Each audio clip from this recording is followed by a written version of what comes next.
Imbes nga ang bana aga mo putehe sa asawa, mag-unsa naman lang kung ang bana mismo ang mupatay kanimo. Dinhi sa Valle Hermoso, Negros Oriental, usa ka asawa ang gipatay sa bana nga foreign national diin sa 63 ka sa Madinonggaban ang naangko niini. Kini ang balita nga atong gitutukan sa dokumentado.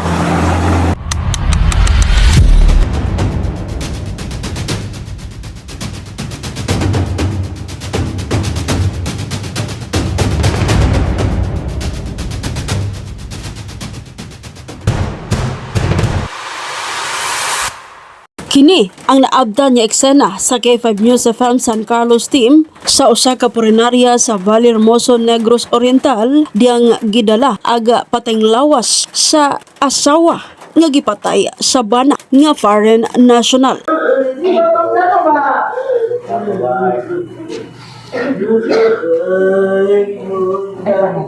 Nakugang ang mga residente sa Valle Hermoso, Negros Oriental, partikular na sa Barangay Pinukawan. Humanya may buto ang balita nga gipatay ni John William Hall ang iyang asawa nga si Norma Hall pasado alas 4 sa hapon, Enero 29. Matod ni Police Captain Berwin Sorinio, hepe sa Valle Hermoso Municipal Police Station, sa ilang inisyal nga investigasyon. Sumala sa pag-usisa dito sa amuang investigador sa abot sa lugar diin kami ni responde.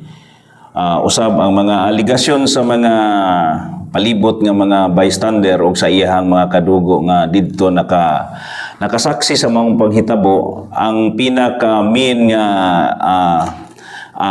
kining hinungdan sa mga hitabo is family dispute. Mao tay ilang kuan kulo kabildo diya sa within sa ilaharang pamilya. Wala ta kabalog unsay mga kalawom sa ilang mga problema sa ilang kinabuhi nga ni resulta mangingon ani nga patay.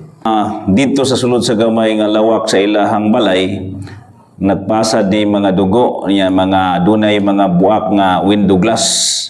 Unya ang iyang asawa nagligad na nga wa nay kinabuhi dito sa mga daghang king dugo nga diya silang kwarto. Unya daghan kayo og samad. Dili makadetermine dayon ato tungod kay pila gayang samad tungod sa ang iyang lawas nabasa gayud o na sanay nadigo gayud sa mga dugo nga gikan sa iyang lawas.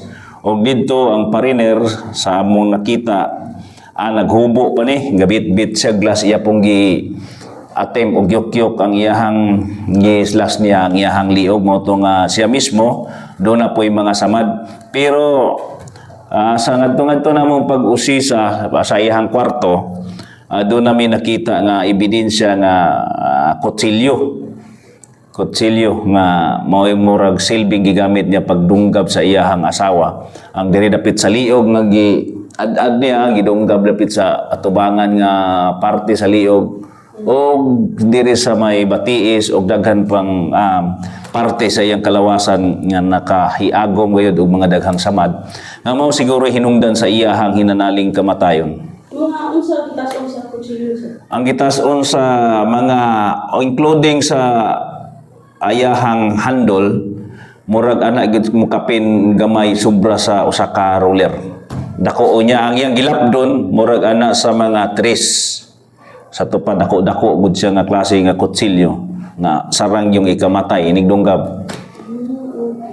Giunsa ninyo pagdakop ang suspect sir?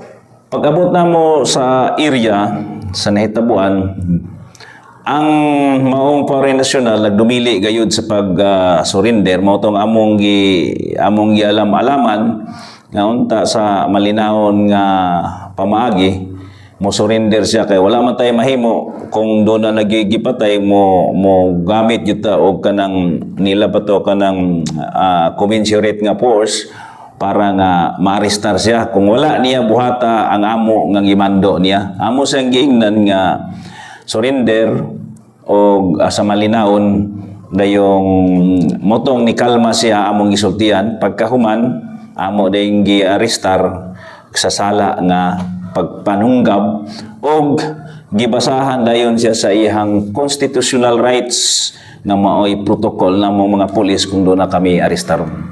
Base sa nakuha nga impormasyon sa K5 News Team, hanaa sa 63 ka mga samad dinunggaban ang naangkon sa biktima human kini gipailawom sa autopsy. Sa kasamtangan, anaagi pahimutang sa San Jose Funeral Services sa Barangay Puan, Valle Hermoso, Negros Oriental ang patayng lawas sa biktima. Subay niini, nanawagan ang hepe sa Valle Hermoso PNP ngadto sa mga magtiayon nga ang kinabuhi dili lunlon pulos kalipay lamang. Akong panawagan din sa lungsod sa Valle Hermoso.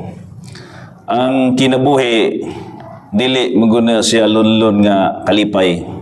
Imong samton nga sa matag kinabuhi doon na po'y kasakit. Dili sa tanang panahon nga lunlon nga kalipay.